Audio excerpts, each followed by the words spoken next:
The department's decision to fire Officer Horne was a fair and just decision. The Prophet of Thoughtness.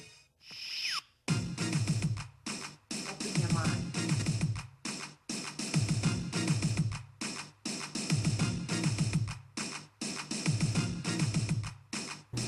Welcome back to the Prophet of Thought series on Nubia Hood Radio. Tonight, y'all, it's January 14th, 2016. Happy 2016, everybody.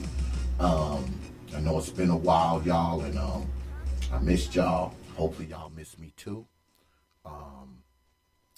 Tonight, I can't hear. I'm good? All right. Tonight, we got a good show for y'all tonight.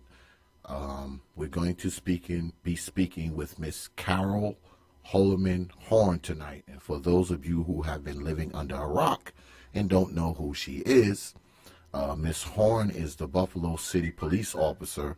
She lost her job because she stopped a fellow officer from choking a suspect.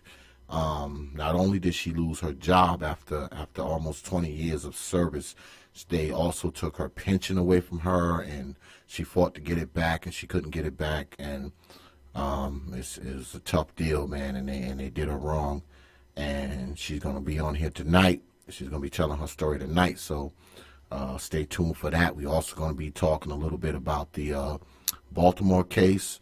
And we're also going to be talking about the police officer, Sergeant Kizzy, I believe her name is. We're going to be talking about her too, because she got thrown under the bus for the Eric Garner case. So we're going to be talking about black women in law enforcement tonight. But we're going to start off. Our guest is going to be Mrs. Horne, and she got a good story to tell. Actually, the woman's name is Sergeant Kizzy Adonis from NYPD. If y'all haven't heard about her story, she was reprimanded, lost her badge and gun over the Eric Garner case. Even though she wasn't the person who put him in the chokehold, she ends up being the person that gets thrown under the bus. And also, we're going to talk a little bit about Sergeant Alicia White as well. So get ready. Tonight is going to be a good night. So y'all need to tune in. We're going to have Lady Selfmade here, of course. And, of course, later on tonight, we're going to be hearing from Teacher Tanisha from NYC. But before we get started, I want to send a special shout-out condolences to the Williams family. They lost their mother today. You know, my man, Ross Shiloh. I know y'all know him. He's a Jamaican artist. He's a good friend of mine. He's my brother. You know, that was his mom. I want to send my condolences out to the Williams family, you know, Rita and Rosalie and Wani and all of them, and Kevin Williams Sr. I mean, they've always treated me like a brother. I've met their mother a few occasions. You know, she's always treated me well, treated me like one of her own. She always welcomed me into her home. She is an honorable woman and a decent woman, and our condolences go out to her tonight, and also to her family. So keep them in y'all prayers tonight.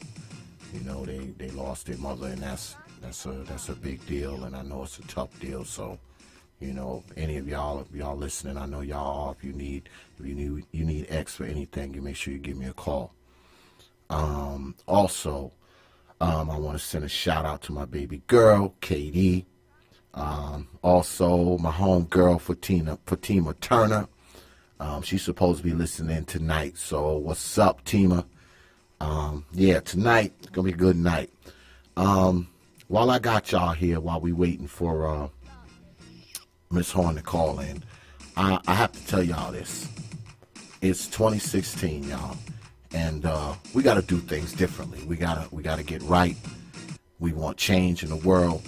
And for us to have change in the world, I know this is sometimes hard for us, but we also going to have to change ourselves. We can't expect the world to just change around us while we remain the same. I mean, we gotta tighten ourselves up.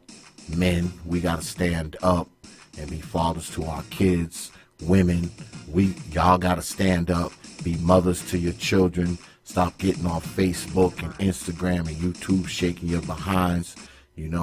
Live with some honor, men and women, black men and women. We need to live with some honor so we can gain some respect throughout our communities and amongst each other.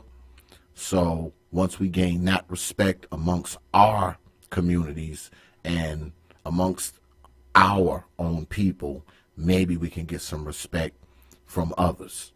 As long as we stay the way we are never going to see any change from anything outside. So we have to take a look in the mirror, not just do what we think is real, but we need to start doing what we think is right. And all of us know what that is, even when sometimes we pretend that we do not. We know exactly what that is. So that's my message for 2016. And I'm committed here at the Proper Thought series. I'm always going to tell y'all the truth because I believe in the truth. I know a lot of times, I may pat our people on the back, but sometimes I have to kick our people in the ass. You know why? Because I'm one of our people, and sometimes I kick myself. When I'm talking about these things, I'm not just talking about y'all out there. I'm also talking about me too, because we are one. We are all together. We are the black family. So we need to tighten up and we need to do right. That's all I got to say. Open your minds, okay?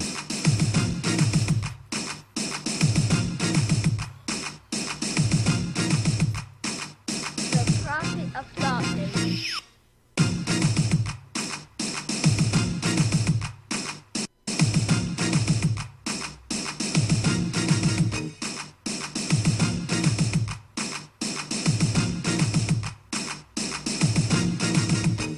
Open your mind.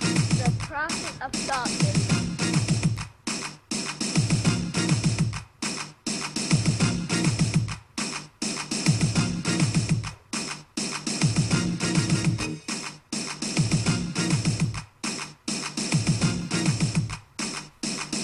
Open your mind. The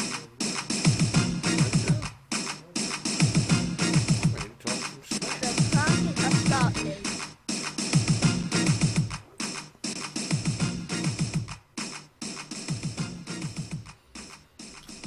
The Prophet of Darkness.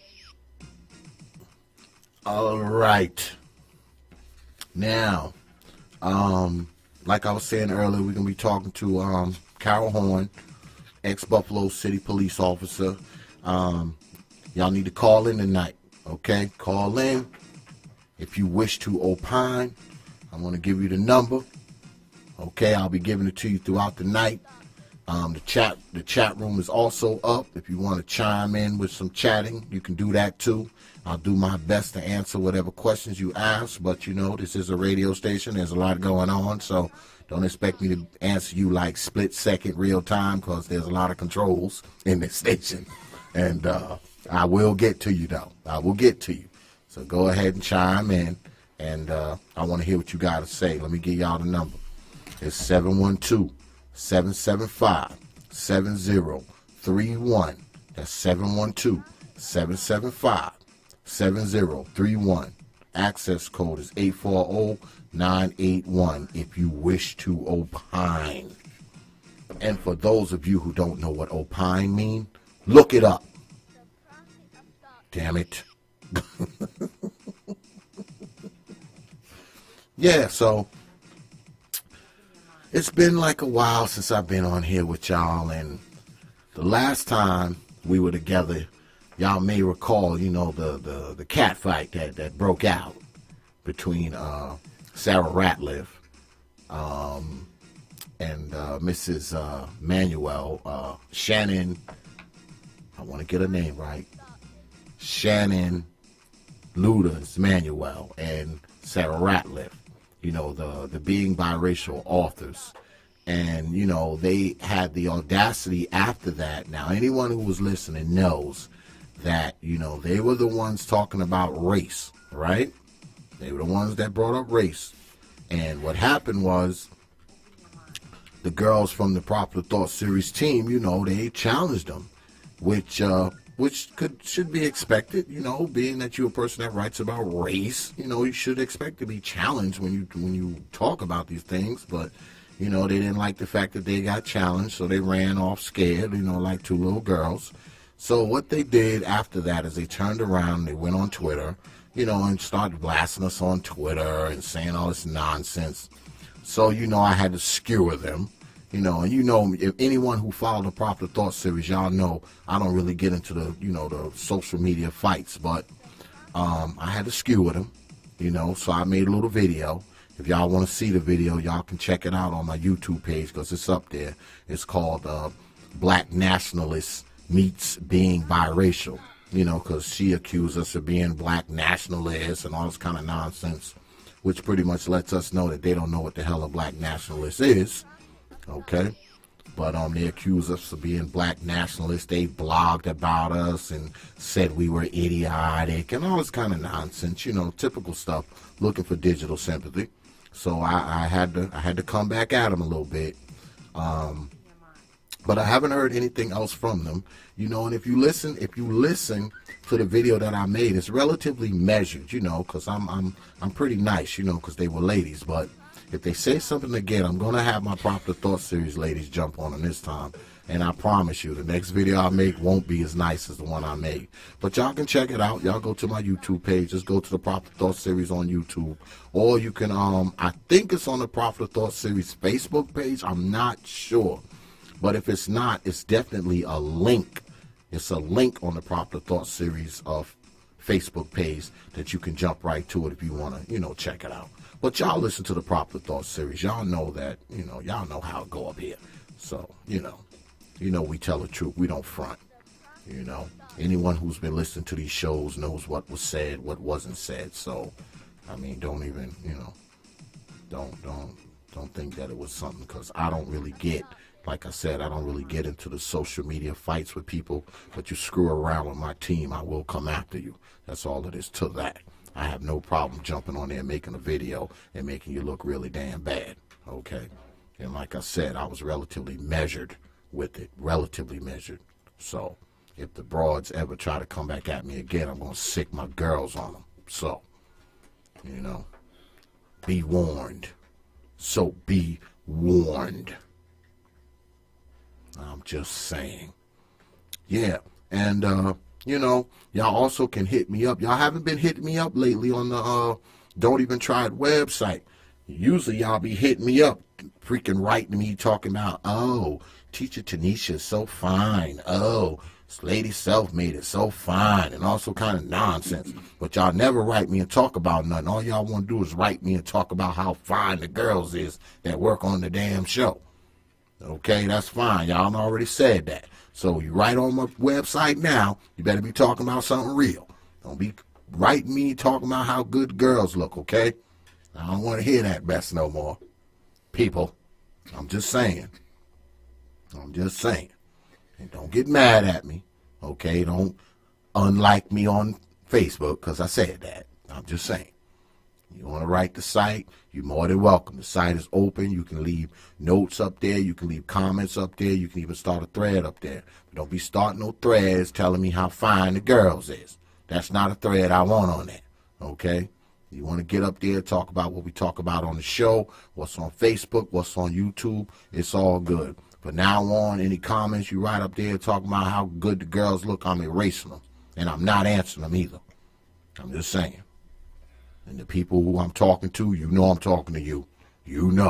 I ain't going to mention you because I could because your information comes up. All right? I'm just saying.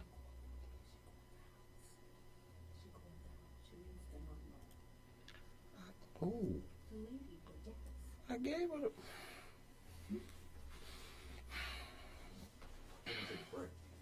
Yeah, we're going to take a little break. When we come back, we're coming back with Mrs. Cariol Holman. So just hold tight, y'all. Back in 2.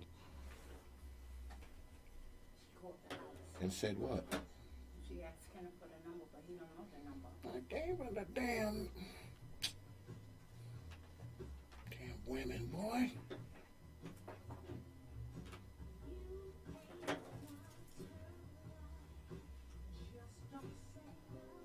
guess y'all can call in and answer if y'all want to, or hit the chat board later or whatever. But I want to ask y'all this.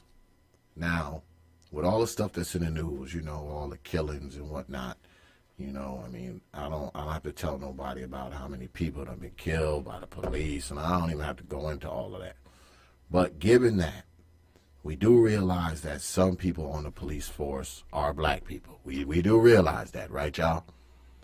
And being that some of those people on the force are black people, do y'all think that they should be part of our black discussion when we talk about, you know, well, let's talk about the police killings. Let's talk about police brutality, law enforcement in general. Do you think that black people that are on the police force, do you think that they should be a part of that discussion? Because, hey, if we talking about black people, we got to be talking about all black people. And we can't forget about the black people who may be a part of a system that we disagree with, or policies that aren't necessarily, you know, congruent to us as people. But there are black people on the police force, just like there are black judges, black district attorneys, you know, black mayors, so on and so forth. So do y'all think that they should be a part of this discussion?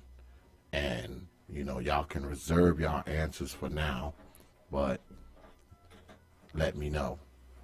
Y'all can hit us up on the chat board, or I don't know, I guess we can talk about it later on tonight, but that's something to think about throughout tonight.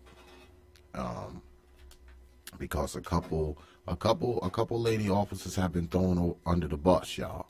And, you know, like we're going to be speaking to Ms. Horne later. She was thrown under the bus for doing something right. Now, Sergeant Kizzy Adonis, she got thrown under the bus because Eric Garner died, even though she was just the commander out there. She wasn't the person who choked him. She wasn't the person who killed him, but she was on scene, and she is a sergeant. She's somebody with some stripes. So she ended up getting thrown under the bus because of that. Now, far as Sergeant Alicia White, that's a little different. She's part of the Freddie Gray case, and right now I believe she is charged with manslaughter, I do believe. So, I mean, her situation is somewhat more serious than the other police officers.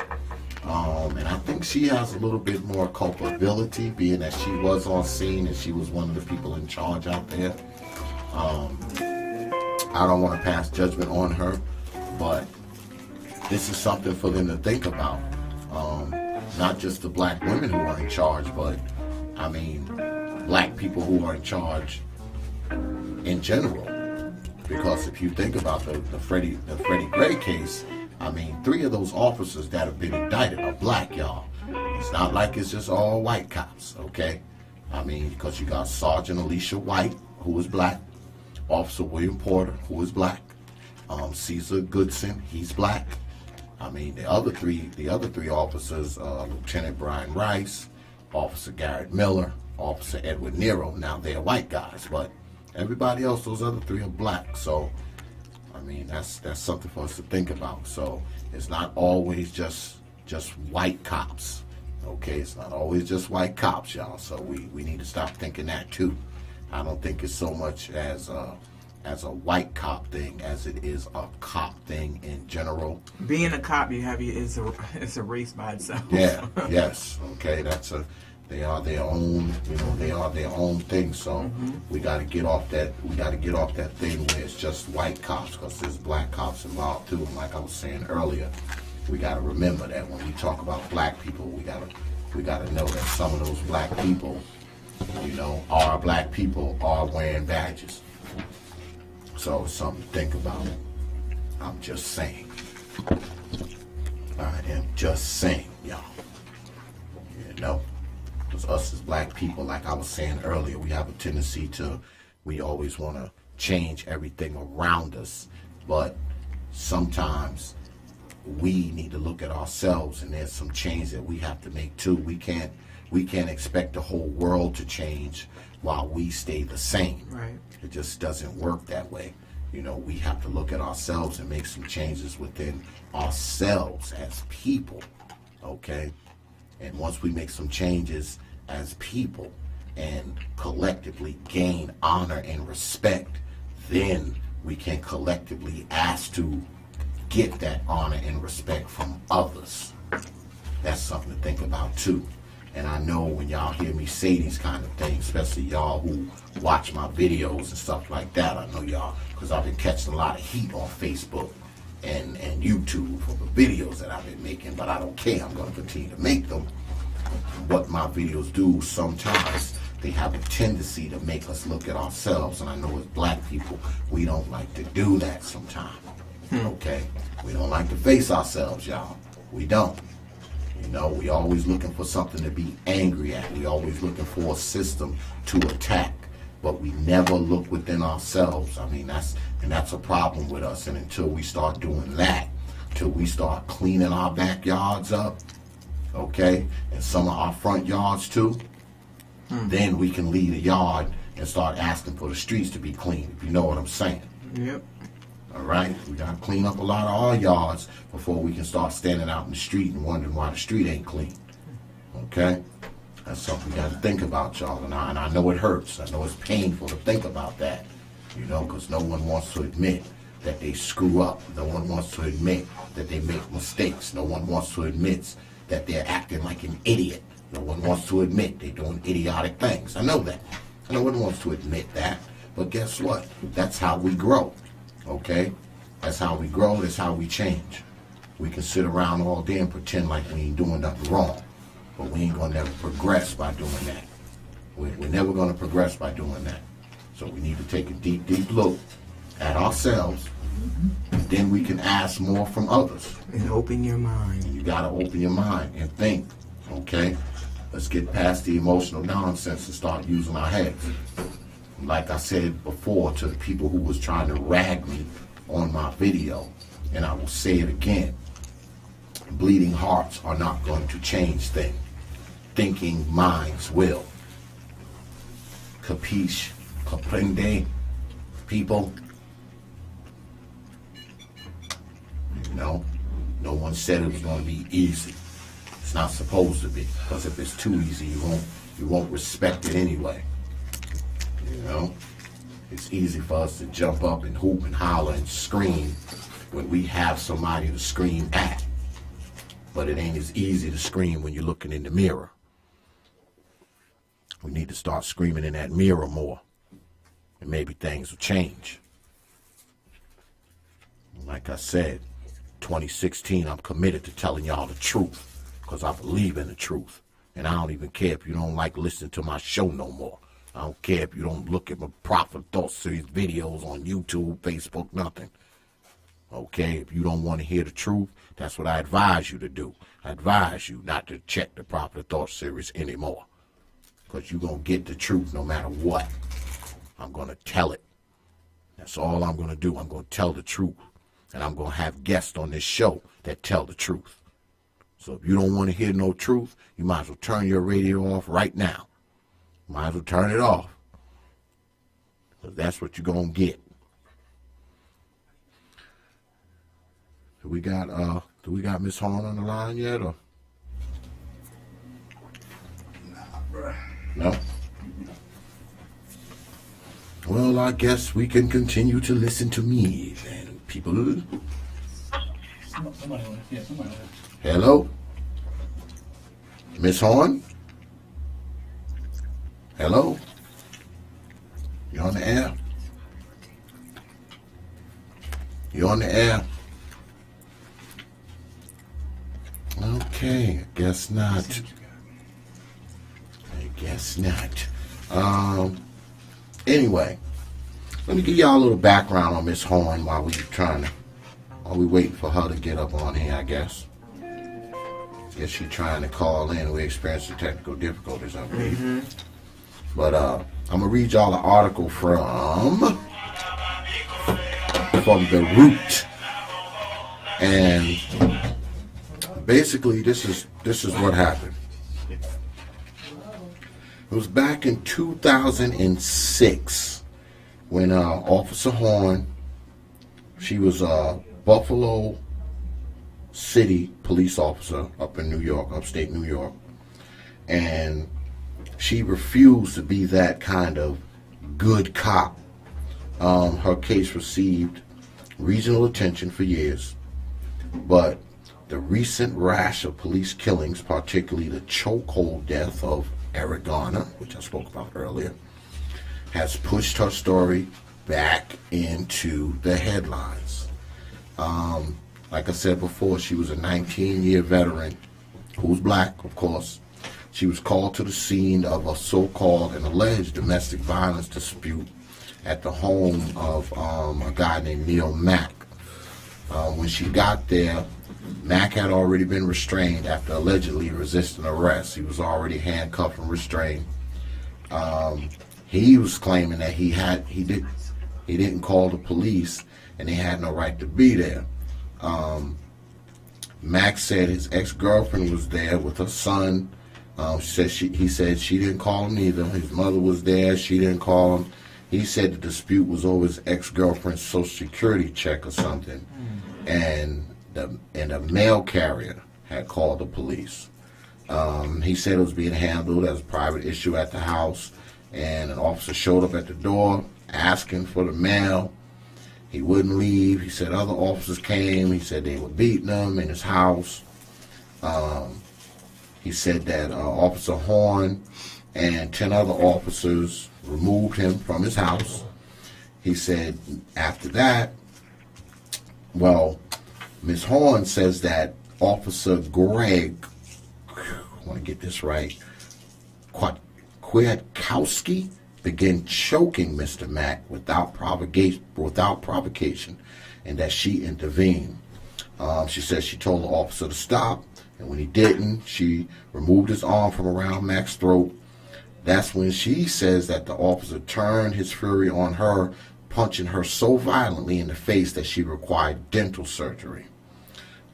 She was fired from the force in 2008 after an internal investigation and arbitration hearing determined that she was guilty of several counts of obstruction of justice and assaulting a police officer. Now, she doesn't have any regrets about what she did, and she says to this day that, you know, she was doing the right thing, you know, trying to protect the brother from harm. And I think it was a very honorable thing on her part. And we need more officers out there like Mrs. Horne. So that's something. Hello? Hello. Hello? Miss Horne, you on the line? Hello? Oh, okay. Yeah, I am on the line. I'm on the line with Neil Mack. Oh, you got Mr. Mack with you too? Hello? Mack, we can't hear from your background. Oh. What we got going Turn on? it down.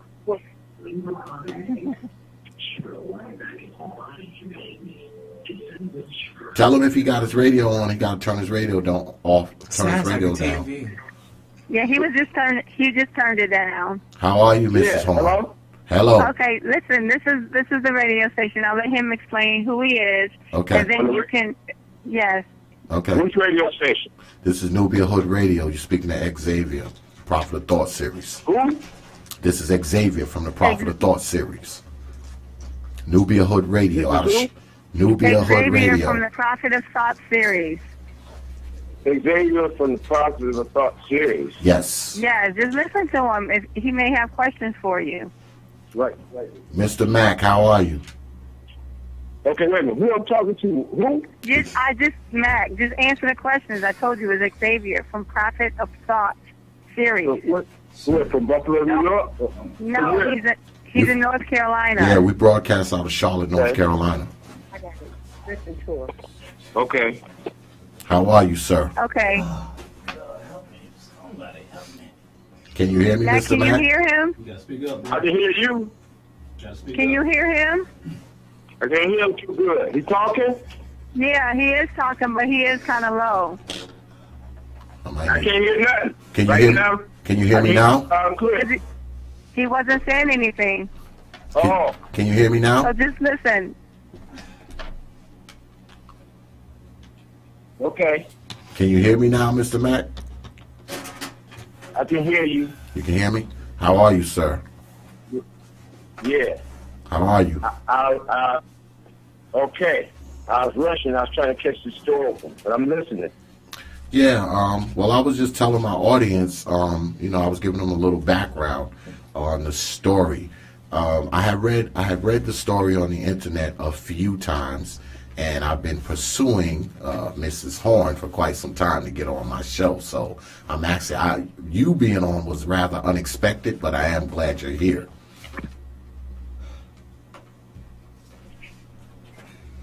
All right. What? No, I was. Well, first of all, I called Mac just out of the blue. He didn't know that I was doing this interview, Oh, and I didn't know that it was going to click him in automatically. I was going to fill him in, oh, and then click him in, but it just automatically clicked him in. So that's why he's a little confused about what's going on. oh. Yeah, because I'm about to bus. Yeah, well, you know. Okay, well, go ahead, Mac. Then I'll just do the interview, and I'll just talk to you later. Okay. Okay, bye. All right. Okay, Mrs. Horne, how are you? Yeah, I'm good. I actually I had called in, but I could hear you. You couldn't hear me. Yeah, yeah. Well, it's an internet radio station, so it's a lot of digital stuff that has to happen, before everything get right. But I'm glad that you was able to make it. I was listening to you. Oh, yeah. Well, you heard me. I was telling the audience, I was giving them a little background about, the story. And first and foremost, I wanna thank you for being an honorable police officer. Let me just start there. It's not that often that you hear about a police officer that actually sticks up for a brother. I mean, that is like unheard of. From reading your story, though, I see that they have literally just thrown you under the bus for doing the right thing. And what really bothers me more than anything else, that they said that they determined that you were guilty of obstruction of justice and assaulting a police officer for just grabbing this other officer's arm, and meanwhile he cold cocks you and makes it so you have to get dental surgery, but he didn't get charged with assault. Maybe you can explain that to me. Maybe I'm missing something here. Well, I guess we're both missing something. The point is, he was abusive, and I was the one that got fired. But he is now federally indicted on a separate incident. But with that whole case, it just wasn't right from the beginning. It's like I stopped him, and then I'm charged with doing things that I didn't do. But even to fast forward, because it's not just about me, you see the police brutality happening all over the country. And now there is a female sergeant in New York City, Kizzy Adonis. Yes, Kizzy Adonis. Sergeant Kizzy Adonis. She has been charged. And what's crazy about it is that she's charged for not doing anything. I'm charged for doing something, which is, you can't have it both ways. And in both cases, the white males who were the ones that were being abusive, neither one of them got charged. So now you have all of these white male officers who are saying that they fear for their lives.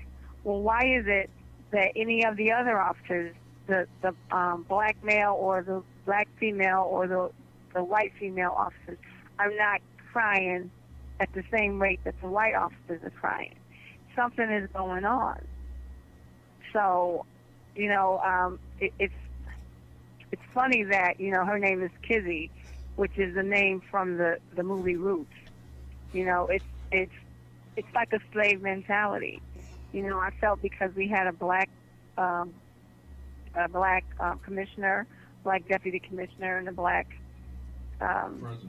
mayor, that things would be different. But I guess it's just them being in a big house. Yeah. keeping the rest of us under control. Well, just because a black person sits in the chair doesn't mean that, policies are going to change. We've seen that over and over and over again. I mean, they can say a lot of It actually things. it wasn't about color. It was about what was right. Mm-hmm. And they chose to turn away from the truth. And I would not be saying the same thing 10 years later if it wasn't the truth. So like I said, now in New York City, they want to charge her for the opposite thing of what they charge me. It's like hot and cold. It's either hot or cold. They want to just be warm. Like, you just can't have it both ways. You can't do that. So, I don't know what we have to do right now, but there's some action that needs to be taken now, sooner than later. Well, it seems like to me that they are, I think there's a rush with your case and Sergeant Adonis's case and also Sergeant Alicia White. It seems like you ladies have been thrown under the proverbial bus.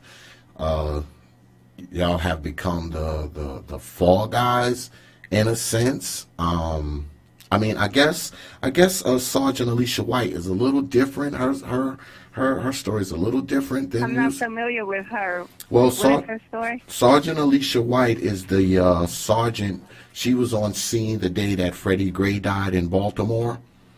She's Right, one of the police officers that got indicted for the Freddie Gray case.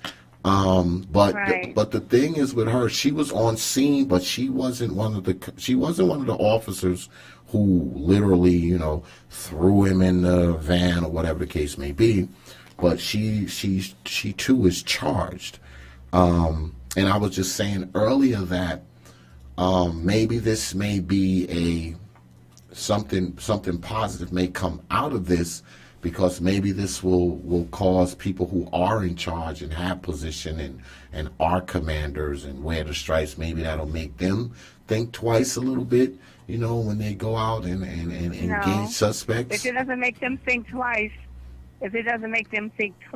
that these officers are killing people, and they're standing there watching it and not doing anything, what is it going to make them think twice about black officers being charged? Yeah. It's like officers they're afraid to do anything because they don't want to be in the position that I am in, which is to be emotionally, financially broke. It's like there has to be a change, and there has to be a change soon because people are tired. Well, in your particular, being that we got you here, let's talk about your particular case for a minute. In your service as a police officer, was that a normal pattern in practice, within the police force where they beat up the suspects and abuse suspects? Was that something common within the ranks? It happened. Yeah, it happened, and people would literally get away with murder. In one case, if someone is threatening your life and they have a gun, if they're in front of you, and they have a gun in their hand and they're in front of you, and you shoot them and kill them, where is their gun going to go? Where will logic tell you that gun will go? Wow. That's the question. So was there evidence planning? Well, I asked that question, although you didn't answer it.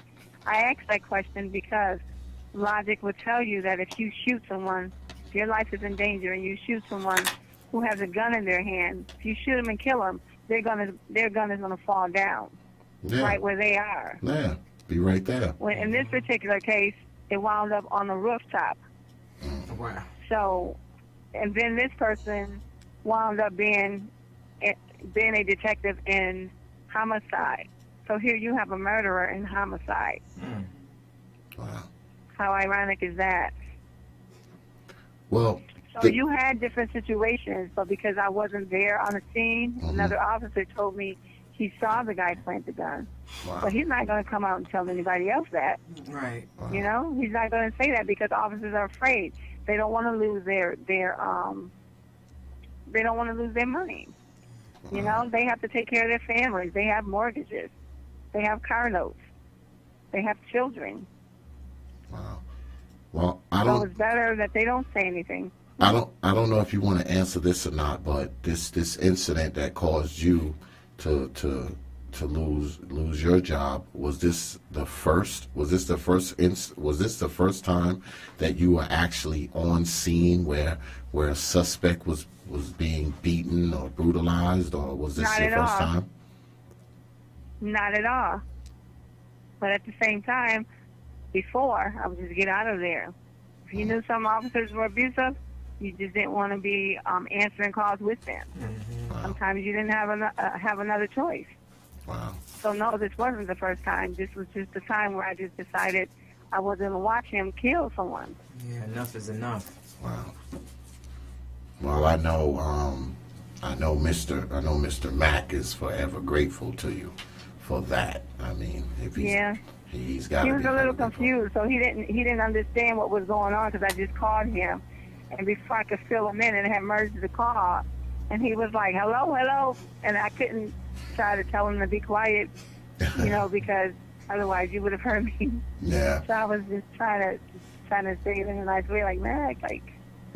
He Oh, didn't understand because he really couldn't hear. I gotta apologize to you too for the flyer. I left the I out of your name. I apologize for that, Miss Horne. I was doing Oh, it. it was okay. I was just letting you know. You know, we was That typing they it had up an eye in kind there, but that's okay. typing it up pretty quick. You know, we try to get things up and running around here. This here. Oh, no, that was Prophet okay. Boss My mother called me Carol, so it was okay. Media group. Well, I have interviewed former police officers before, and within the police department, maybe you can answer this for me because she would not.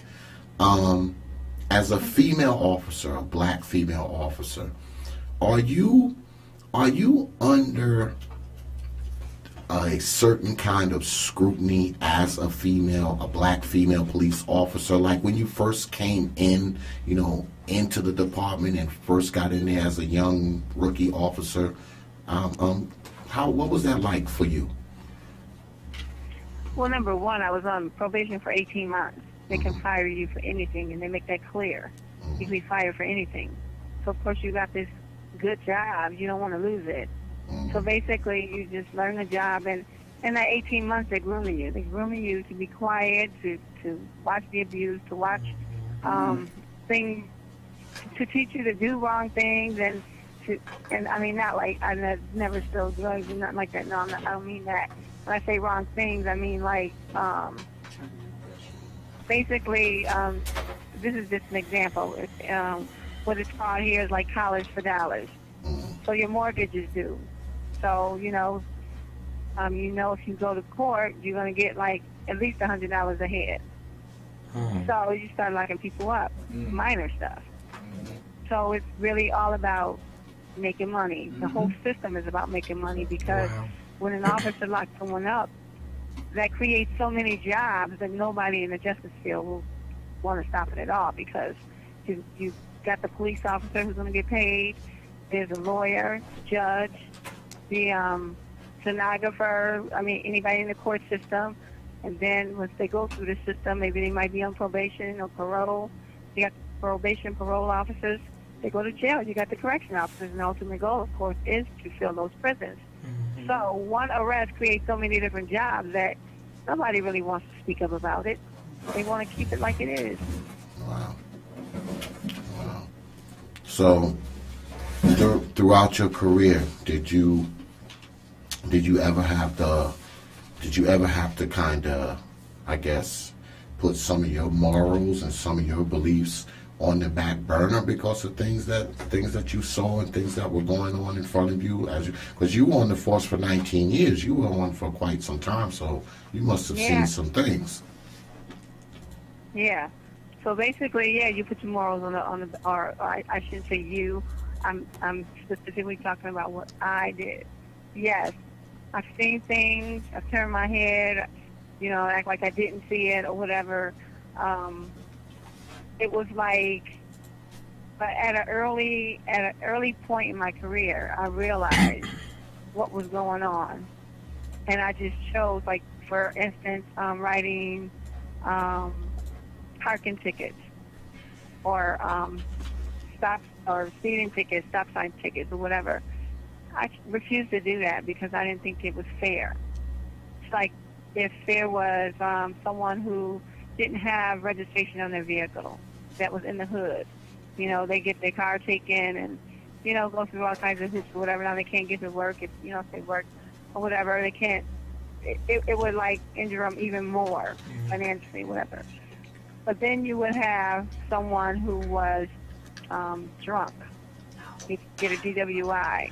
And this person just happens to be the mayor's buddy. So now he wants to drop his name, and then he gets let go. Wow. So that wasn't right to me.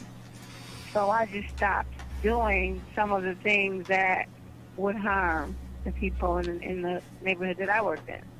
I just chose not to do it unless it was like an accident or something where it was, their fault. And, you would give a ticket out, but I would give a ticket out. But I really just chose to just go to work and make money just to support my family, because I learned really early on that it wasn't fair. Wow. So now that you've seen things from both sides, do you think that, well, let me back it up. Let me back it up a little bit. Throughout the years that you were a police officer, did you ever think about just quitting? Did you see so much stuff that you just wanted to say, I can't do this job anymore? Did it ever get that bad? I didn't want to quit because of the money, but it was depressing. Sometimes it was depressing because and one lieutenant broke it down. He was a Caucasian lieutenant. He said, when I got on this job, I just felt like I was going to save the world. He was like, after a little while, I decided, I'm just going to save my neighborhood that I work in. And then he said, now I just want to go home. So it was like you realize that you're not really going to change the world. This is not the job to take to change the world. And the system won't let you. And it's not just Buffalo or New York City. It's all over the country. The whole system is broken and needs to be changed. Just like in New York State, they have the law of stop and frisk. That came out of the woodwork. So why can't we have laws put on the books? I want a Cariol law where an officer will not get in trouble for stopping police brutality. So it's like we need to come up with our own laws because they're making no-knock warrants. So now you can't even be in your house and enjoy the comforts of your own home. Right. Without the police just coming in if they choose to. There's been times where they had the wrong house. There's times where they had the wrong house and killed somebody. Yeah, I've covered many of A lot those of these stories. laws need to be changed. Yeah. I've covered many of those stories. But it's a system that's broken. So this is what I don't know. When they did this to you, I mean, the police union didn't stand up for you. They didn't stand up for you. They didn't try to fight for you because they didn't let you get your pension or anything. You fought for your pension and all that stuff, and they didn't let you get that either, right? The police union was part of the problem. Number one, the deputy commissioner, he met with me behind closed doors and said, listen, we have to do something. And I said, why should I take 10 days? They want to give me 10-day suspension, so I definitely don't know how they got from 10-day suspension to firing me. But he says that they wanted me to take 10-day suspension. And I said, why should I take 10-day suspension for something that I did not do? Why can't you go after him? He was the one that was wrong. He was the one that was choking this man. He's the one that punched me in the face. Why can't you go after him? So they chose not to go after him. They chose to come after me. And part of that problem was because the attorney that I had during my hearing wanted to show corruption from the top down, and he brought out the fact that the commissioner he used the word crackhead. I didn't agree with how he said it. It was our first black commissioner, so I didn't want to make him look bad. But he says, Carol, what do you think he cares about you? If he cared anything about you, you wouldn't be going through what you're going through now. So I agree with his strategy, but I didn't agree with his words of choice. Those words. Mm-hmm. So after that, it became political. It wasn't all about right and wrong. It just became all about, oh, you let your attorney say this, so now we're gonna come after you. Mm-hmm. Wow. So how have things been for you since all of this? I mean, I know it had to be tough after having a 19-year career, but how are things for you now?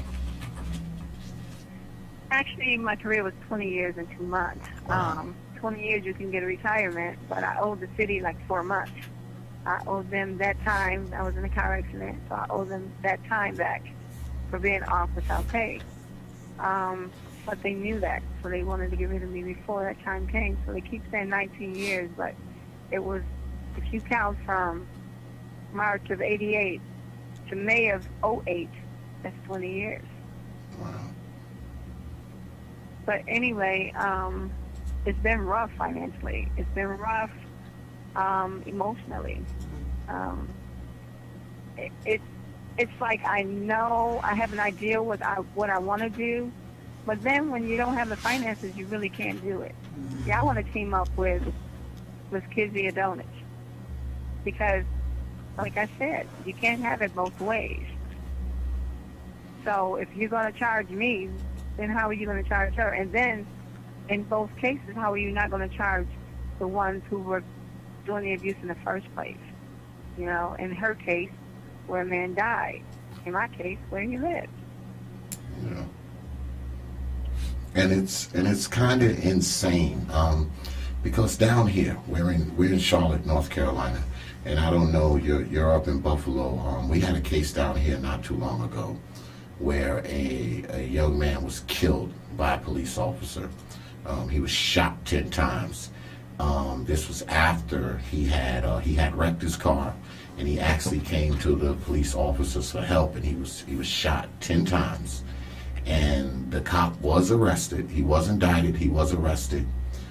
He went to trial. It was a hung jury. And after the hung jury, they chose not to retry him. Now, they allowed him to retire. They allowed the cop to retire with $125,000. And he rode off into the sunset with $125,000.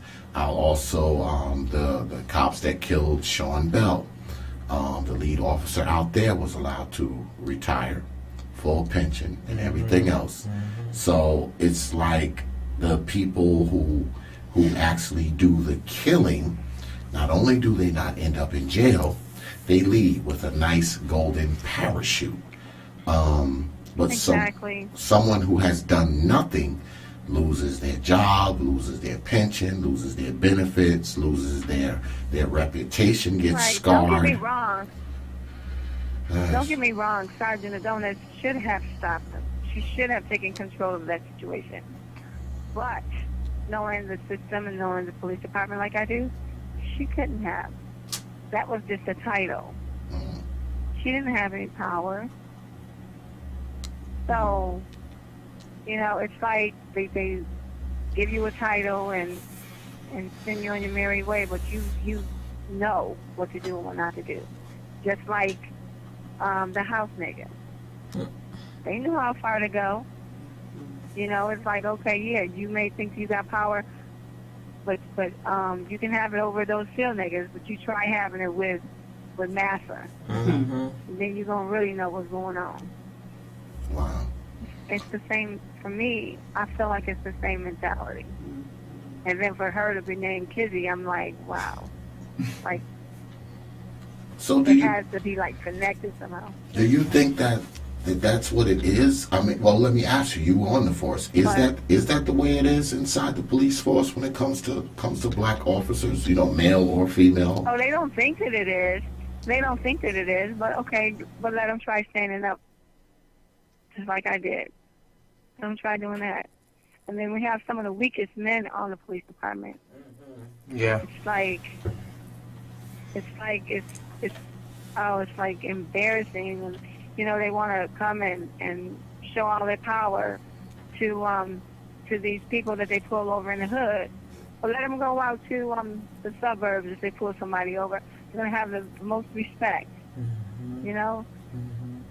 It's like... Well, they it's say like that still, most. for me, it's still like a plantation. Wow. They say that most of the police officers were people who I didn't hear her. bullied and things of that. They say that most of the police officers that are on the force is the people who got bullied in school and stuff like that. So that's why they have, I guess, that kind of attitude. You said they have what? I said they have a certain kind of attitude because they say that most of the police officers that are on the force were like people who got bullied in school and, you know, punks pretty much. So, you know, they have that attitude when they get on there because they have a little bit more power when they're on the police force. Well, my attitude when I came on the department was pretty much like, oh, I got me a job. I got me a good job. You know, it wasn't all about, oh, I have this power. That was like the last thing from my mind. I was thinking, like to go out because my mother, you know, I respected my mother so much. To go out and see prostitutes like my mother's age, I had no understanding for that. And I can say I was very naive when I got in the police department. So, you know, I couldn't understand, like, why is this lady out here selling her body? You know, it's like, duh, because she's on drugs, you know, or she had a pimp putting her out there, whatever. But but I had no understanding for it because I didn't grow up like that. Right. So when I came on the department, it wasn't all about, you know, oh, let me flex myself or whatever. You know, there was one woman who I could say that was wrong. She was a prostitute. And I really, like, had no respect for her because I felt like, what kind of woman would be out here like that? But, you know, I mean, now, of course, I've grown, but I was 20 years old. I mean, 20 years old when I started the police department. Right. So at 20 years old, you're still finding yourself. That's true. So, you know, I didn't have no respect for this lady because I felt like, oh, like, you are, like, the nastiest person in the world. Like, how could you do that? But that was wrong of me. To even think that, because like I don't know what she went through in life. I don't know what brought her to that point. Right. But that took me to grow. But anyway. So were you a good cop? Were you a good cop? I don't know what good is.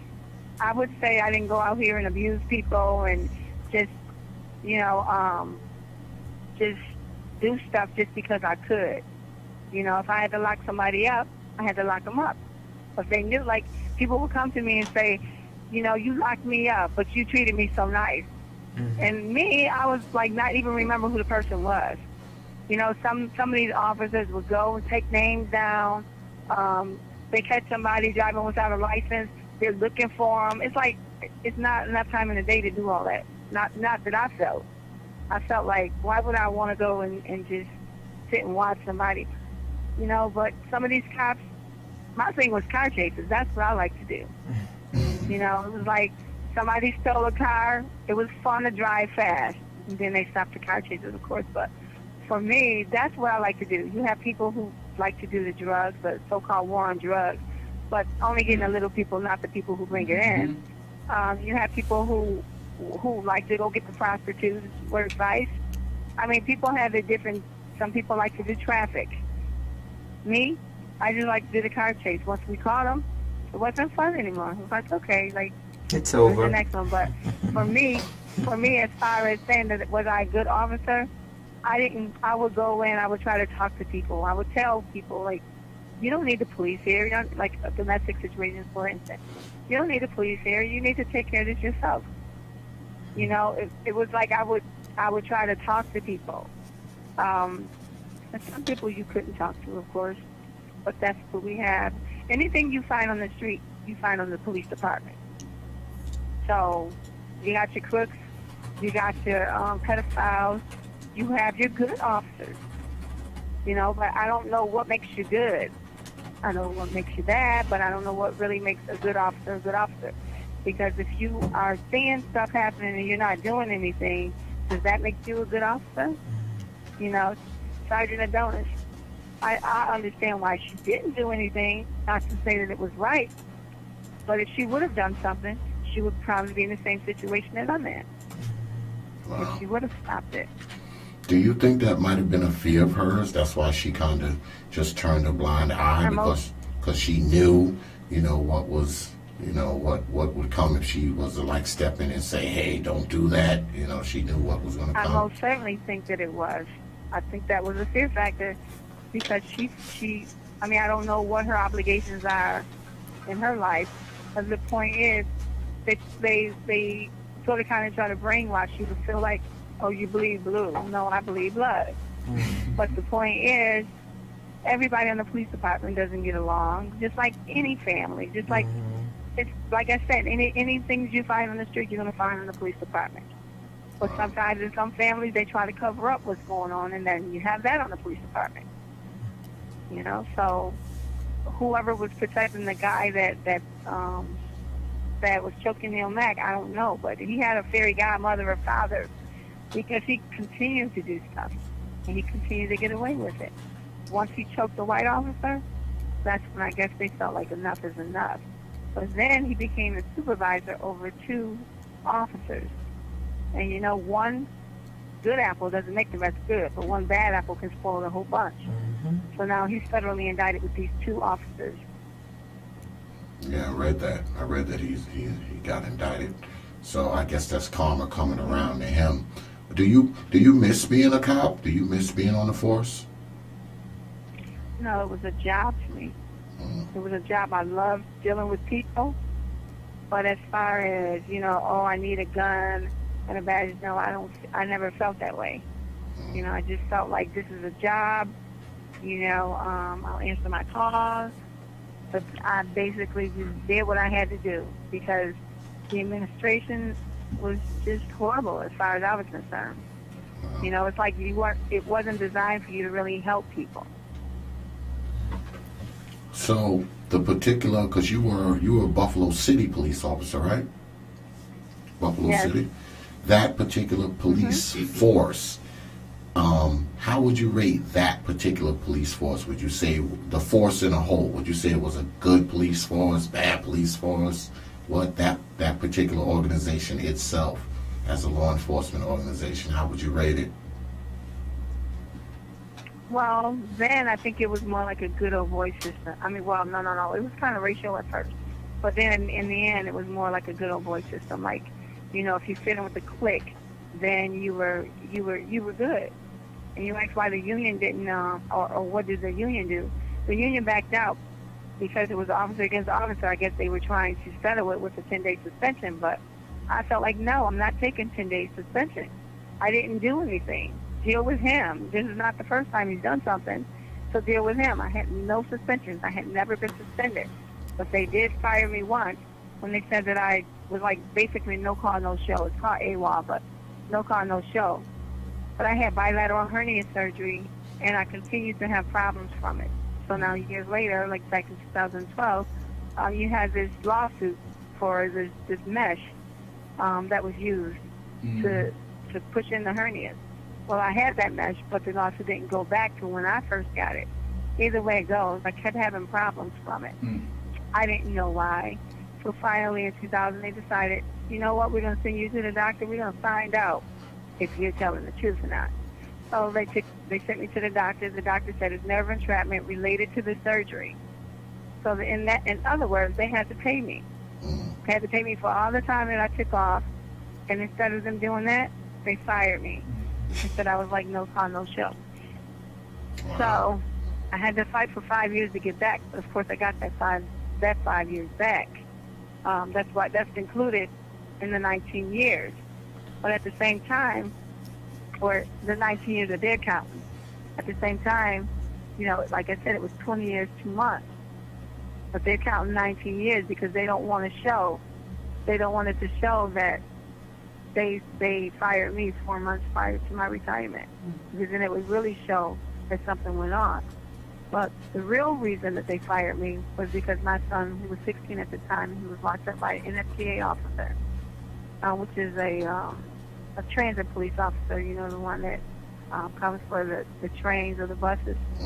And they're in the train stations and the bus stations. But that transit officer locked my son up and put him with a co-defendant who he was not even with. He just happened to be in the train station. He made him a co-defendant with him. So when I found out what happened, then, of course, I had a problem with it, after my son told me the story. So then that officer said that I was a crackhead, which I had a real big problem with. So I went to my internal affairs, and they basically was more like, just squish it or whatever. And I'm like, no. I'm not going to let them,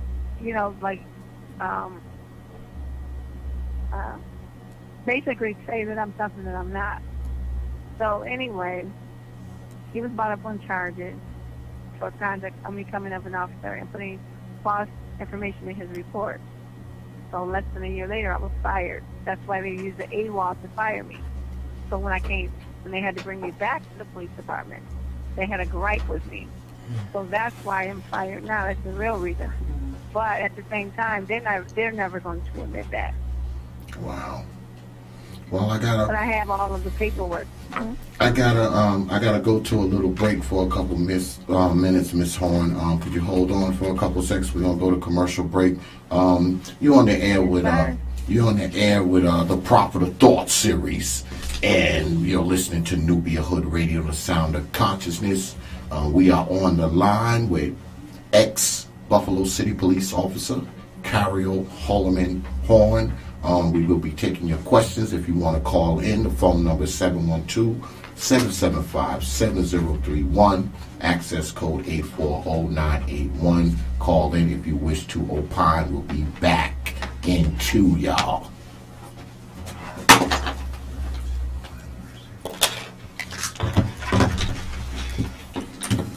Miss Horne?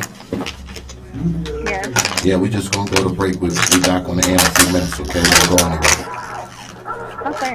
Yeah, if you got questions, just ask me, because I'm willing to answer anything. Okay. No holds barred. Okay. A community is where you Better make sure it's tissue in there. control your commerce, you control your education, you control your house. We don't control none of that. We live in a hood. Big Gregory. Well, I'm listening to you today. He's talking some more conspiracy theory stuff. Hey, you remember asking about making money out of jail. Well, I was thinking about talking. I got so many show ideas in my head, man. They're like a million shows in my head. You can do that, man. That'd be great, bro. Hopefully you'll be on salary before you get there. That's fine. Squeeze the steering wheel, man. Go out and take a couple puffs. Well, he knows Great. the plight of the Negro, what it could be.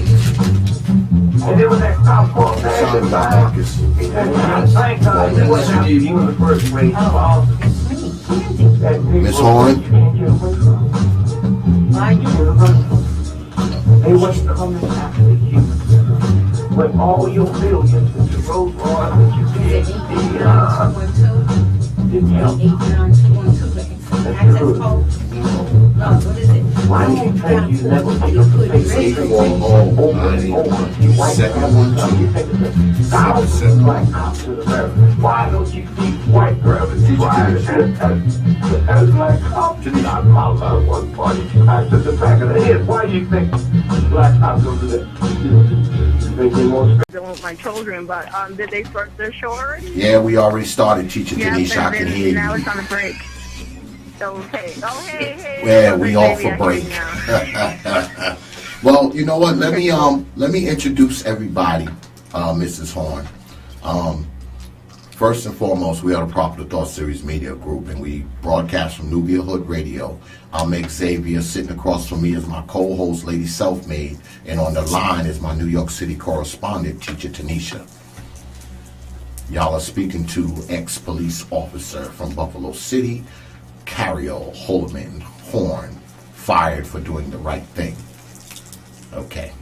Is that good? Is that a good introduction? It was great. Well, anyway, let me give out the call-in number again, because we got Miss Horne here. She's willing to answer some questions for y'all. So if y'all want to call in, the phone number is 712-775-7031.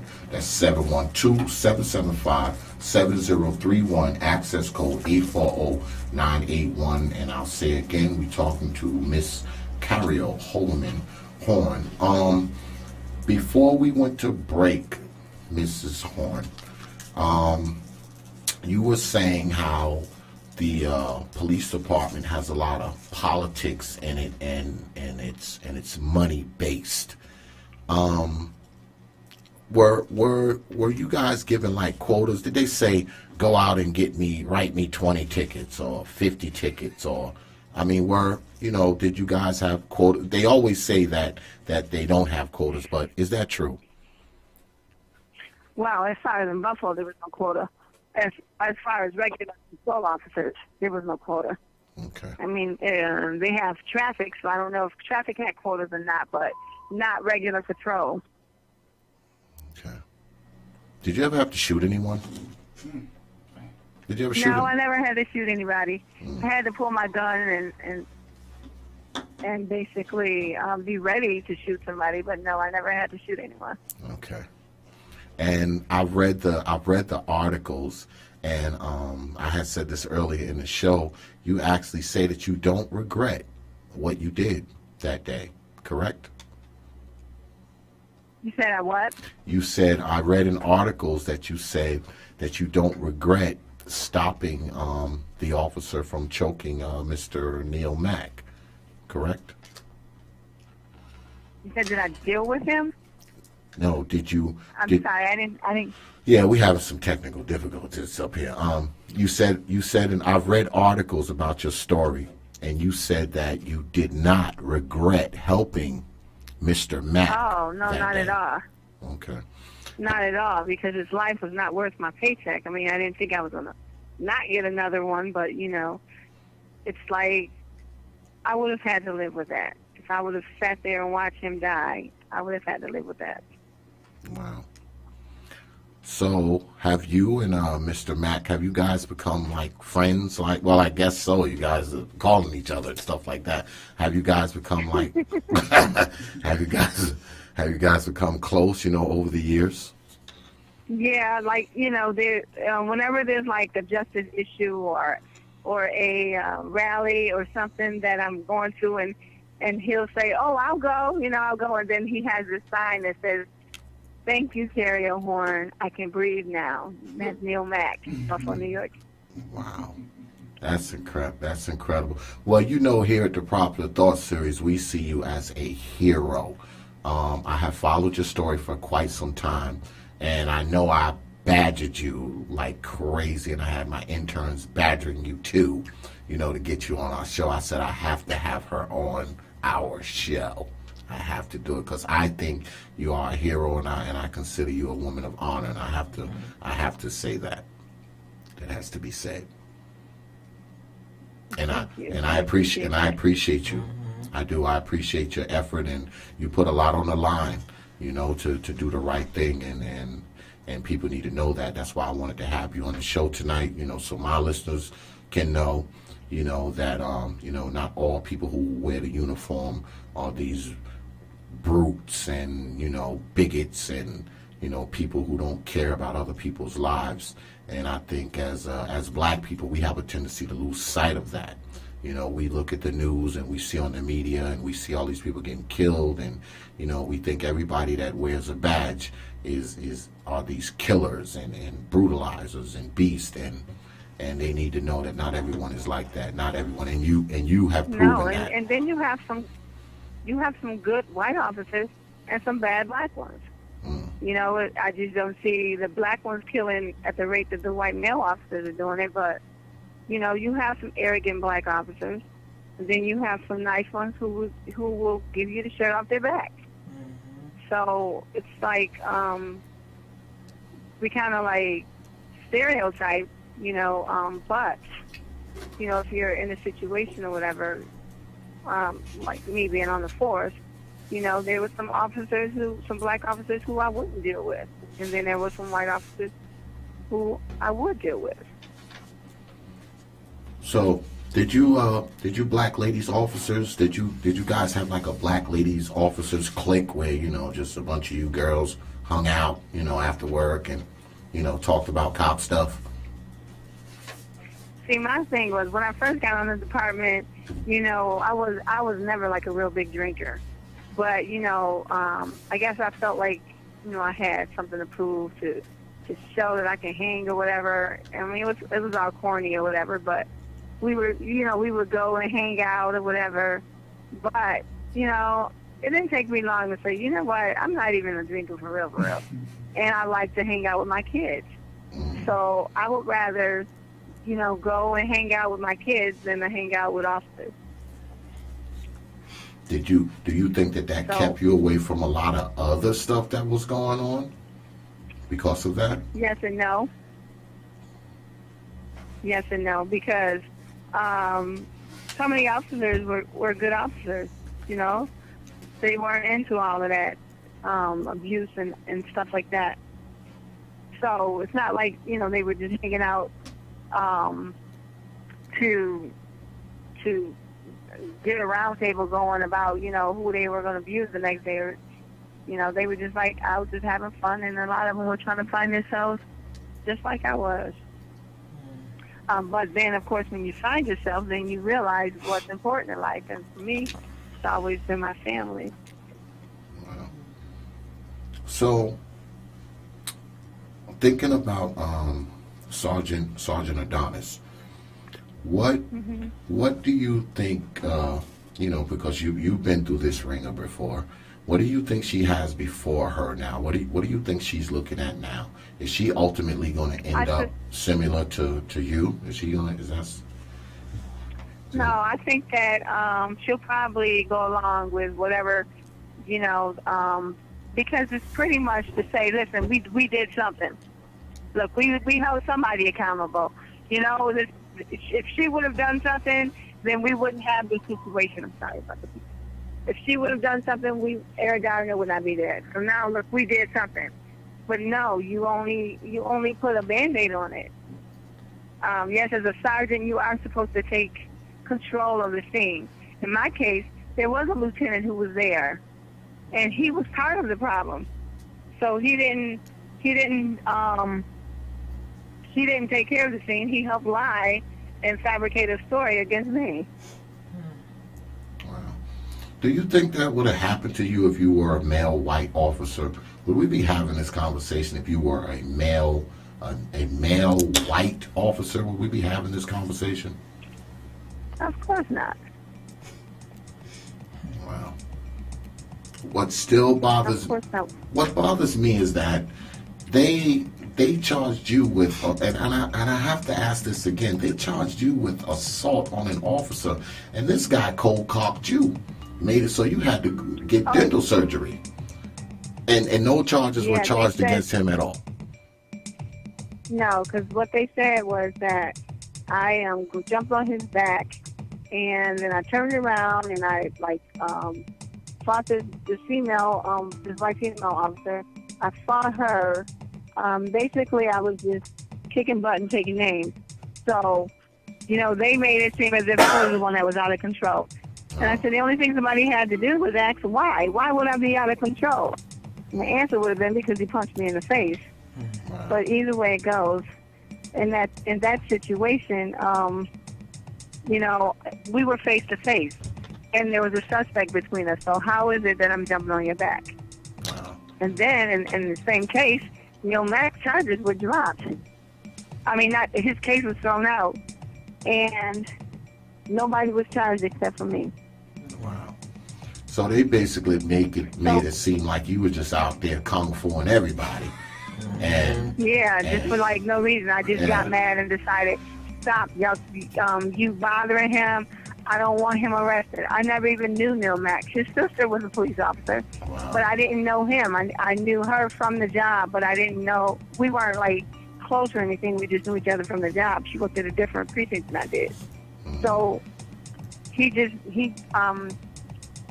made it seem like I knew him and that I was just defending him. I was trying to stop this arrest. But what they failed to realize was that he was already cuffed when I got there. So why would I try to stop an arrest? If it was my own son, if I got there and he was under arrest, I wouldn't try to stop the arrest. Of course, I would try to find out what happened and who arrested him and, you know, what went on. But I never would have tried. He had cuffs on already. There was no reason for me to stop the arrest. It was already done. Yeah, so it wasn't like you was out there putting your martial arts on display. It wasn't that, right? They made it seem like you was putting not at all. Putting your martial arts on display. I don't even know martial arts.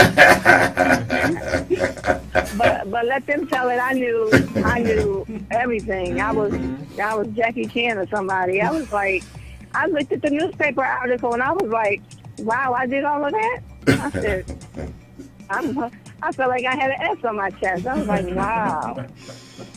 Man. Well, they must have, it seems like to me, I mean, they must have had it in. How was it at the police force? I mean, they must have had it in for you or something. I mean, did you feel that? Yeah, that's why. Go ahead. Yeah, that's why I explained that about my son being locked up. Because, you know, then this officer is brought up on charges and they pretty much were saying, oh, just let it go. It's nothing. And I'm like, yes, it is something. This is not my neighbor's child or, you know, somebody else's child. This is mine. So if there was a problem from the beginning, somebody should have called me. And as a matter of fact, the officer did call me. I was at bingo, and my husband was there, so he went to go pick him up. And once he got there, a girl from my precinct told this guy I was suspended because I was on crack. I was caught coming out of a crack house. What is wrong with this crack word? Everybody's on crack. Everybody's on crack. So now they're trying to accuse you of being a crack smoker as well as being a martial artist. Right. So that's why that was another reason why I fought so hard. Not just because my son was falsely locked up, but because now you want to make me be a crackhead. So I said, no, I'm not going to take that. I'm not going to let him slander me like that. So because I kept on and until this officer was brought up on charges, then they felt like I did the officer wrong. It's like, where's the logic? Because this white male officer, they did not want to tarnish him. But for me, it was like, me and my son, it was like, okay. We were like fair game. But you asked me about Sergeant Adonis and what she would go through. She's either going, which I think what she's going to do is just take whatever they give her, and they're not going to fire her. They're just going to say, listen, she didn't supervise properly, we stripped her of her rank, we did that, you know, now we can move on. They're going to do something like that. But you think she'll lose her stripes? You think she'll lose her stripes? I don't know. But like I said, she should have stood up, but I understand why if she didn't, I understand why she didn't. They're not going to let her. She got to live with that decision. Wow. That's gonna mess Is somebody chiming in? Who is that on? Who is that on my line? Who is that on my line? Oh, you got a question? You got a question for Mrs. Horne? I just want to commend you for standing up and taking a stand. I really do. It's sad that the other officer and officers involved did the same thing, and that unfortunately they had to slander you and put you down in such a way because you stood up for the right thing. You understand? Yeah. But you know what? It is what it is. What I did was, and I have to perfect it, but I just wanted to do something, so I kind of started a fund. A friend of mine said, oh, it should be called the Hero Cop Fund. I thought that was a corny name, but, you know, I understood what he was trying to say. But I wanted to encourage chance to stand up, because if they're going to strip you of your finances, I want a fund to be there to say, you know what, I can do that. I can stand up and not worry about what they're going to do as far as giving me unpaid leave, because there's a fund that can help me so that I could stand there and tell the truth, and then afterwards sue the department. But at the same time, I want something to be in place so nobody has to go through all the financial stress that I've gone through. Well, what would your advice be for Sergeant Alicia White from the Baltimore Police Department? Because she's been indicted. She's been indicted on, I believe, manslaughter, and I believe failure to give aid and a few other quite serious charges. What do you think she's looking at? I think she needs to tell the truth about what happened. What do you think the chances of That's that what is? she needs to do. She needs to tell the truth, because she sees that they're coming after her. They don't care about her. Do you think they'll ultimately make her the fall guy, being that she was the sergeant? Of course. But what about the first two officers that were there? I'm not sure if they were on bikes or whatever, but the first two officers that were there that locked them up, they were the ones that probably did all the damage. Yeah. Exactly. Yeah. Exactly. She wasn't even there at the time, but afterwards, when she came, she just needs to tell the truth. Like when I got there, this is the shape that he was in. Wow. Because they did this. That's what she or she wasn't there to say what they did, but she can tell what type of shape he was in. Yeah. But see, And if she didn't do her job, she could just get in trouble for that. That's the thing. It's like it's almost as if you ladies are damned if you do, damned if you don't. If she would have stood Here up, we are. if she would have stood up and said, hey, don't handle the guy like that, she still might have gotten in trouble. I mean, she did nothing and she's indicted. So if she did something, Right, but see, the point is she did nothing, and part of that doing nothing is that she probably was not the one that killed Freddie Gray. But I'm sure she knows who did. Right. And So she needs to, instead of being charged with the murder or whatever her charges are, I will be charged with telling the truth on somebody, because I'm not taking the fall for nobody else. I mean, what And she goes shouldn't take the fall for nobody. what goes She should through just take responsibility for what she didn't do. what goes through you ladies' minds when you see, if you're out there and you see, someone getting beat, and you said that you've turned your head on things. I mean, what goes through you ladies' minds when you see something like that happening to someone? What goes through your mind? You don't want to be a part of it. You think like, the one time we had a car chase, and once we caught the person, they started beating them. And me and my partner, she was like, let's get out of here. And that's what we did. We got out of there. We didn't stop them from beating on them. We just got out of there because we didn't want to be a part of it. And then if we were asked what happened, we would have said, we don't know. We weren't there. Wow.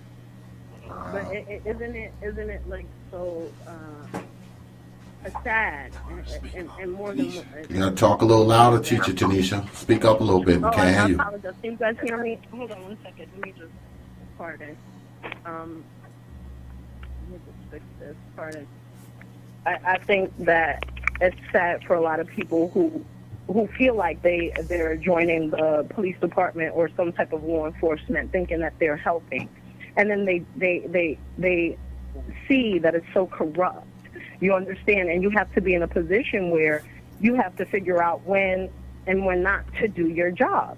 And it's really like you're out here to stop criminals, but at the same time, you're working with criminals. You understand? It's a very intricate kind of fraternal order, because that's what cops are. It's a fraternity, and it's everybody look out for everybody, and it's a lot of racism and sexism within the department. And we're kind of dealing on that issue as well, but can you really just talk about the sexism, because it's very a very sexist type of community within the police department. Well, as far as now things have changed, but before Before it was like,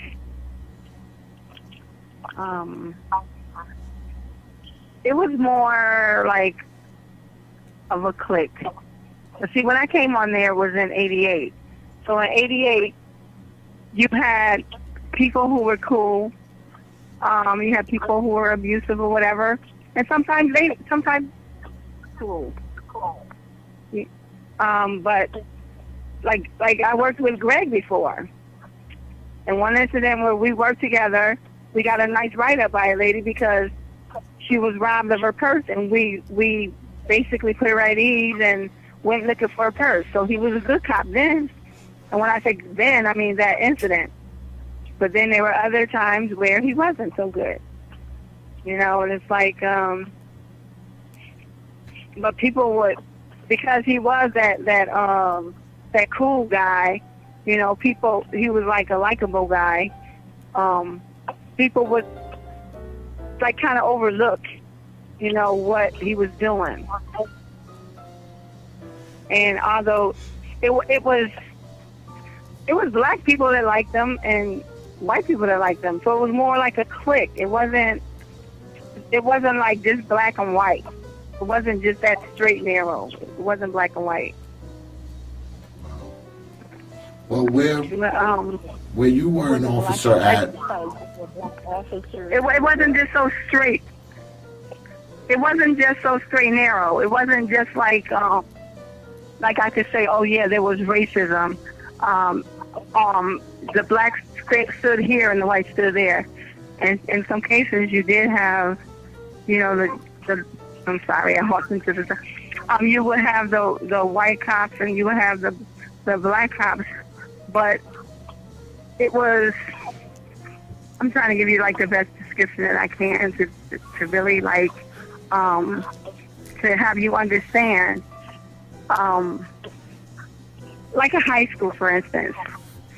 You know, if you go into a lunchroom, you don't necessarily see, you know, just blacks here or whites there. You see a mixture. So you had the cool cops, kids here. the cool cops, the nerd cops, yeah, exactly. the corny cops. Exactly. Right. So that's. And the situation that you went through personally, you don't feel like there was any sexism or racism involved what went down, besides the fact that they were just trying to, you know, make you take the rap for everything. But you stood up for something, okay? There was this man being brutally beaten, and you, out of all the officers, you were the one that stood up and you took the fall for that. So I'm just saying, you said in the past, prior to this, I guess you didn't experience any sexism or racism. But what do you think about your situation? You don't think that sexism and racism played a role in that at all? Yes, I do, but that's not how I looked at it then. You know what I mean? It's like, then I just looked at it like he was wrong, I was right, so y'all need to go after him. And if, you know, you're not going after him, then you're wrong. You know, it was like, y'all black, y'all should understand. And it was more like, no, we got to do something. And I'm like, well, what do you mean you have to do something? Go after him. He was wrong. Do that. So in that case, it was all male. So, yes, there's sexism there. You know what I mean? But it was a black male, too, or black males. So I can't say that they were racist.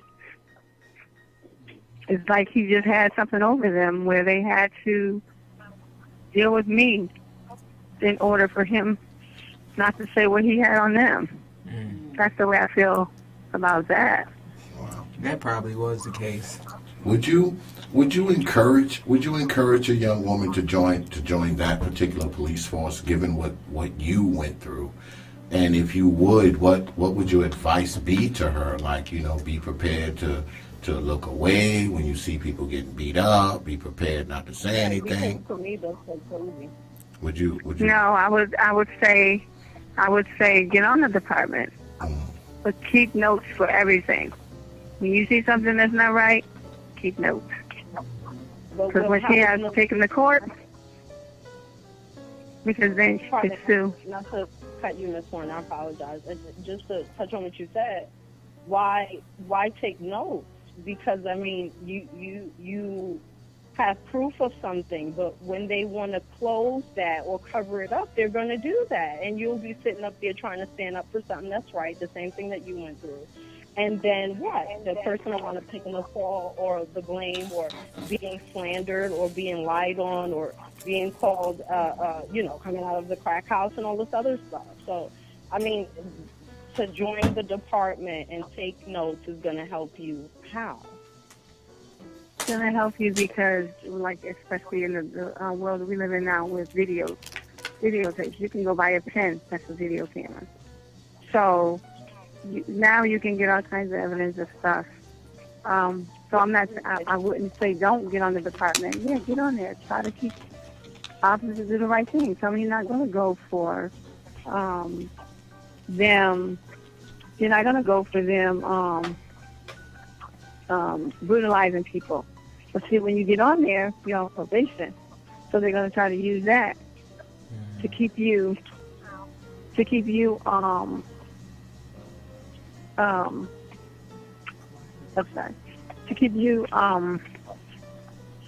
mold you. That's what I'm trying to say. To mold you. So that way, if you're in fear of losing your job or whatever, you're going to, keep your mouth shut. And, it's more like when we were growing up. Speak when you're spoken to. I think even if your mother or your father was wrong, you weren't going to tell them.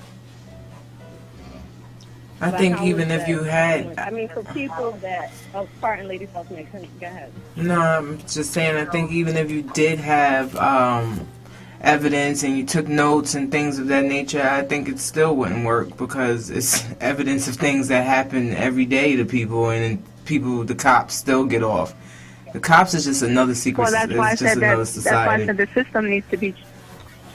Sorry. That's why I said the system needs to be changed. The system definitely needs to be changed. I don't know if that's ever going to happen. I really don't, because that's not the way it's looking. Yeah, it's not looking like that, because everybody's scared to say things. Well, what would you suggest? I mean, really, it boils down to the citizens. That's what it really boils down to. If it's just 1 or 2 or 3 or 10 people that's saying something, it's not going to be done. This has to be a worldwide thing for this stuff to stop. It has to be state to state, coast to coast. I mean, it just can't be just one particular area. And it's a lot of people out there. I have to applaud Ferguson. Right. I have to applaud Ferguson because they weren't going for it. Right. But at the same time, they still tore up their own neighborhood. So, I mean... but the CVS can be rebuilt somewhere else. The CVS had insurance.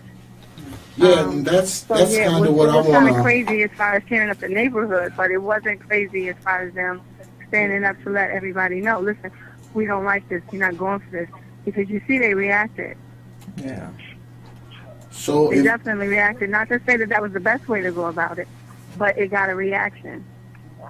So since you've been... videotaping police brutality every day. I mean, we're seeing it on the news. We're seeing it on Facebook. We're seeing it on all type of social media websites, and nothing is being done. Right. And you gotta speak up, Teacher Tanisha. We can't hear you. Nothing being done. Good. It's not. And I just for what if you're telling people to go on there, that really want to be cops and make a difference. You also need to be telling them, because especially of what you went through, that this is not anything to be getting into and thinking that you're going to always have the chance to do something right. Because if you and your partner had to drive past an incident where you saw other cops doing something to someone and you guys couldn't even intervene, so where does the I really got into this to do the right thing and help people. That right there would discourage anyone from even exactly. Right, I understand that, but who can stop police brutality except for an officer that's on duty, that's watching it at the time? It would have to be more officers who want. It would have to be so many officers standing up for the right thing. And that's not the case. That is not the case at all. So it would have to be more than just a group effort, like Lady Self-Made said. That would have to take place like state to state. That wouldn't just be in one particular area. And if you're only out of a whole entire precinct, there are 10 cops, maybe 10. I'm just saying, for example, I could be making a larger number than what it is. Maybe 10 who want to do the right thing or who are trying to do the right thing. They're not going to have a chance or the opportunity to, because the whole entire rest of the precinct, including the captain and whoever else who runs the precinct, I can't think of their names and levels of superiority. Chief, right? Yeah, the chief. Thank you. That runs the precinct is against you. Is against this 10. So it's either like, okay, either we're going to go along with the masses and shut up and not do anything, or we're going to go against them and lose everything and be slandered. And it's so much more to it. It's so much more to it. It is. Well, that was the reason why I wanted to do the fund, or why I did start the fund, because I felt like if officers were not afraid of going through all the financial stress, that maybe they would stand up. So that was the reason for doing that, because then if you have officers who say, well, you know what, if they come after me or whatever, then I could stand up against the police brutality, because I don't have to worry that they're going to take my paycheck or they're going to suspend me. So do you because think... you still wouldn't have to worry about... You can fight it. Do you understand how you would feel if you can't pay your mortgage, or you can't pay your car note, you can't feed your children? Do you think we need a... Unfortunately, I do know what that is like. To go through certain struggles, as far as maybe being in a position where you could, if you tell the truth about something, you could lose everything. Or if you go through a certain situation, it's going to hinder you being able to take care of yourself and children and whatever other responsibilities that you may have. I can understand that. But at what point does a person make that decision whether to do the right thing or to suffer at some point and get back on their feet? You understand? Well, I wouldn't want anybody else to go through what I've gone through. It's not a good place to be. Do you think we need a police brutality squad on the police force? Do we need to put something like that in place? I'm not talking about the community, one of those community police complaint review boards. No, you can't have the... They're nothing. I'm talking about someone within. Police the police. Because I know internal affairs is a joke, right? That's a joke, isn't it? Yes. Internal affairs is a you can't joke. have the police, because then you have your buddies on there. You're not going to get them in trouble. Just like Greg had somebody on there that was protecting him. They weren't going to get him in trouble.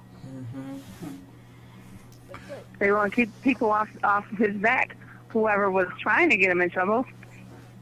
So what if they Even had... though he was wrong. So what if they had, say they had somebody from the federal government, like a federal liaison inside the police department that kind of oversaw all this kind of stuff? Do you think that would make a difference if they had, like, someone who was objective, not someone who's part of the police department, but someone who's outside the police department, but in the police department to watch these things? Would that work, or would they eventually become corrupted too, because they're right there in the nest of the corruption?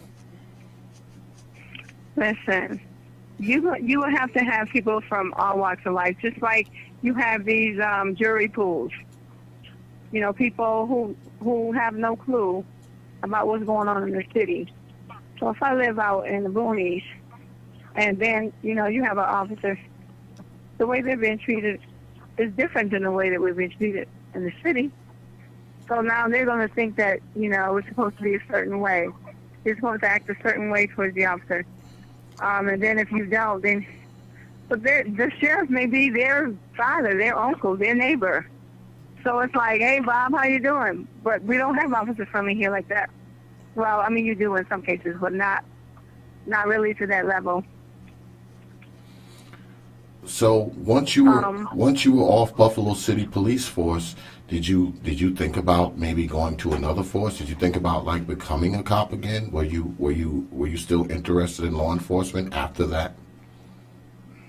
I thought about it, but that was a quick thought because I just didn't want to deal with it anymore. I just wanted to finish raising my kids, and I really wanted to just do computer programming. That's what I wanted to get into, computer programming. So, going forward, because now you drive trucks now, right? At least that's what I read. No, I'm not driving it right now. Oh, but that's what you do, right? You're a truck driver now? Yeah, I got into truck driving. So how's that coming? How's that coming? Is that rewarding? Is that rewarding as being a police officer? Well, yeah, it was, but as far as being away from the kids, that wasn't so good for me, just to be away from them. So that's what I had a problem with. So that's why I'm not doing it now, because I'm a mama's mama. Like, I like to be there. So since all of this has happened, have you become sort of a well, I imagine you have. I don't know why I'm asking this, but I'm going to ask anyway. Have you become a voice for this kind of thing? Have you become a voice for change? Has this happening to you, has this changed your perspective on policing and law enforcement in a whole? Has it changed your perspective at all? Yeah, I basically want to advocate, of course, against police violence, but also for the officers who do want to speak up. Because one journalist, he pretty much said 20% of the officers are bad, 20 are good, but you got the 60 in between who's the problem. I consider myself to have been that 60% in between when I did nothing.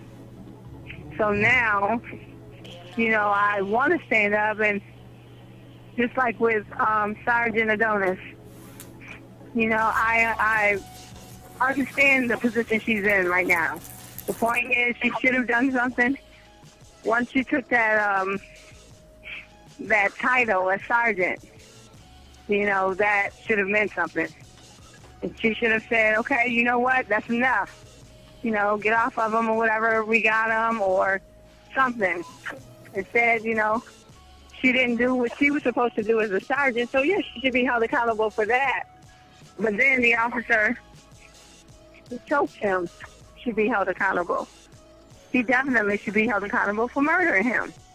So now if you're going to let these officers literally get away with murder, and then you fire officers who stop someone from being murdered, then I think that we all need to be marching somewhere for change. Yeah. And one of the places to start is within the police department. Yeah. Somebody who's not afraid to go in there. And I understand what she was saying as far as, somebody getting in there, and we do have evidence now, and it's still not doing anything. And she's right. I can't say let's go tear something up, because I don't think that's right either. But at the same time, like I said, in Ferguson, it got their attention. Yeah.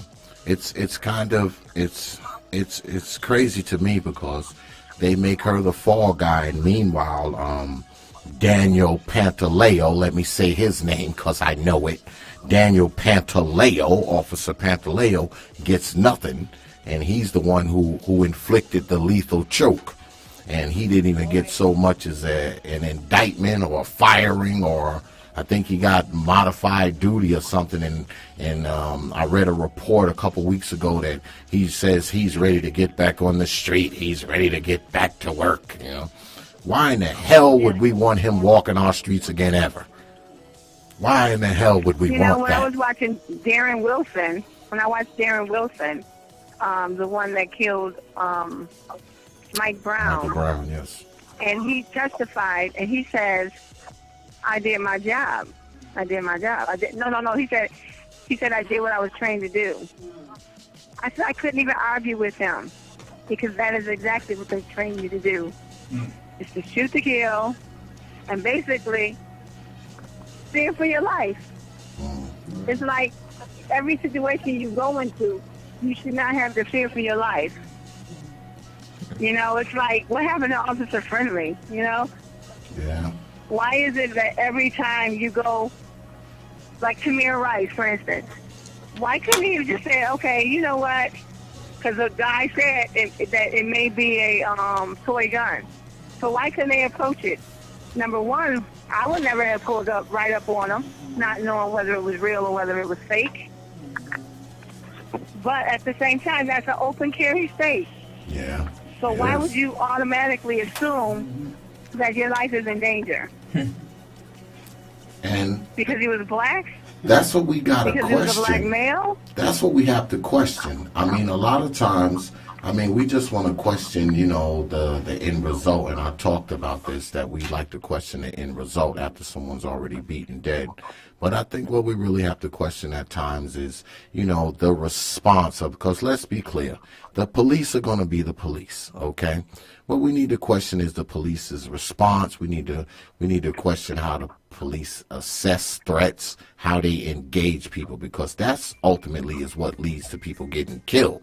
It's not the police being the police that you know, make people end up getting killed. It's how they respond. It's the way they assess the threat, the way they engage. That's what causes people to die, not because the police department exists. Yeah, but you know how, like, people look at all of the police officers as being bad? All of the police officers are not killing people. Yes, like I know. said, I know. every time you look at it, it's a white police officer. So that's what we need to be afraid of. But, you know, what if we decided when we got pulled over by the cops that we just up and just kill them because we fear for our life? Will we be right? Exactly. Right. It's gonna so happen. will we be right? It's gonna happen. I mean, a lot of things need to change. I think what we be defending ourselves. It's about people defending themselves at this point. Exactly. So, I mean, if they want to say, oh, okay, you fear for your life. And, another point that I want to make is when I went to court and Gregory Kwiatkowski, he was on the stand, and he was saying, this is when Neil Mack was suing him. He said, well, if I was alone, like basically saying something to this effect, if I was alone on a country road, I would do what I had to do. And I'm looking at him like, are you serious? You were not on the country road. You had like about 15 officers who were there, so there was no reason for you to do that. And he says that Neil Mack was grabbing for his gun. Neil Mack was not grabbing for his gun because when they were walking, I was behind them at that point before he decided to stop and choke him. So I'm watching everything that's happening because I was going to my patrol car. The situation was over as far as I was concerned, and other officers, because we were all going to our patrol car. He just decided that he was going to make it something that it wasn't. Wow. And you didn't toe the line, so you paid for it because you didn't toe the line. Right. But you know what? I mean, this in closing here, it's a sad situation, but it's a situation that demonstrates that, like you just said, not all cops are killers or brutes or whatever the case may be. And I just want to thank you for coming on tonight. And if you do happen, if you do happen to get in contact with Sergeant Adonis at some point in time, maybe I can get both of you ladies on here again. You're always welcome in the Proper Thought series, okay? Well, I appreciate it, but she probably wouldn't be as open as I am because she's still in the department. Yeah, that's the thing. I was telling other officers. Yeah, I was telling my wife tonight. I said, well, Miss Horne's going to be rather open because she's been out of the loop for a while. You know, that won't be the case for Sergeant White and Sergeant Adonis. I mean, because they right in the throes of it right now, so a little more difficult. But But thank Well, you. you have officers who will speak up for them. Yeah, I know. I'm reaching out to people. You know, we get all kinds of guests here on the Proper Thought series. So don't be surprised if I'm calling you again saying I need your input. All right. And if you're doing anything that's going on, you having any speaking events or any type of events that you got going on, you just shoot me a line, and I won't have any problem with promoting it for you, Miss Horne. Okay, I appreciate you. I really do. No, I really do. But I have to figure out We appreciate the you. question that she asked. The question that she asked really has me thinking about why would I even want other female officers to get on the job. So I really have to think about that one. But I really do think that there could be a change from within. Okay. And make sure you stay in contact with us too, okay? I will. Thank you. You have our information. Don't even hesitate to get in contact with me, okay? Okay. All right. Thank you very much, madam. You have a good night. You're welcome. Thank you. All right. You too. Okay, bye. Well, we just got off the line with Cariol Holman. I mean, she tells a riveting tale, you know, and I'm glad she came on. But now, it is time for Xavier's Inexcusable Extras. Well, here at the Prophet of Thought series team, we often talk about crime, punishment, law enforcement, police brutality. And I think sometimes we forget that some of these people who wear the badge look like us. Some of them are brothers, our sisters, our mothers, fathers, sons, and daughters. Not all officers are killers of our people. In fact, some of them are our people. I think with all the killings and beatings, we lose sight of that sometimes. So when they face injustice, discrimination, and bias as black people, should we support them, stand by them? I think we should stand by the honorable brothers and sisters who rock the blue, the officers like Miss Horne, who put their whole livelihood and career on the line to do what was right. She could have turned a blind eye to a brother being mistreated, but she didn't, and in turn lost her whole career after being on the job for 20 years. All of us owe her a million thank yous. All of us owe her a hero's greeting whenever she enters our presence. Out of many public versus police stories we hear, it's not often we hear about an officer sticking up for a suspect, unless that suspect is another officer, of course. A choice was made that day. A choice of conscience, a choice of righteousness. For all of the ridiculous things we often talk about black women doing, how there are no role models for young black girls. You heard from one tonight. You want to grow up to be like someone? Mimic Mrs. Horne. Not only would police forces be better for our communities with more people like Cariol Holloman-Horne working on them, our communities would be better off with more people like Cariol Holman-Horne living in them as well. And for us as a people not to know this by now is totally inexcusable. But anyway, we're going to wrap this up. We'll be back next week. Prophet of Thought series. I want to shout out my home girl Fatima Turner. I know she listened. What's up, team? Once again, I want to send condolences to the Williams family. They lost their mom today, so our prayers are with them.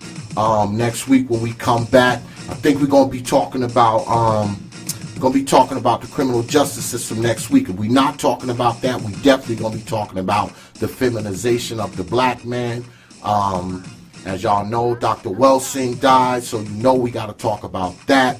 You listening to the Prophet of Thought series on Nubia Hood Radio, the sound of consciousness. For teacher Tanisha, Lady Self-Made, I'm X, and I'll leave y'all with 3 words. Open your minds. We out.